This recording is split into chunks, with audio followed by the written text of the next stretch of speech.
સાફ કરી ધોઈ લૂછી અને ક્રોસ આપી દેવાનો છે.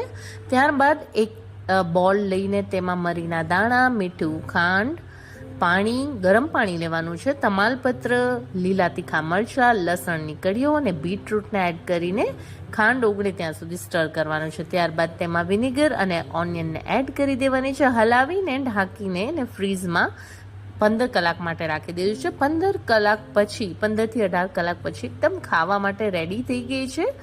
એ બધી ફ્લેવર્સ એમાં ઇન્ફ્યુઝ થઈ ગઈ છે. હવે એને 1 વીકથી 10 દિવસ સુધી આપણે સ્ટોર કરી શકીએ છીએ. તો એક જાર જેને પ્લાસ્ટિકનું ઢાંકણું હોય, મેટલ નહીં, એવું આપણે લઈ લીધું છે અને એમાં બધું એડ કરી દીધું છે અને ફ્રીઝમાં આપણે એને સ્ટોર કરવાની છે. તો રેલિશ કરશું આપણે vinegar onion wraps frankie sandwiches માં યુઝ કરી શકાય છે.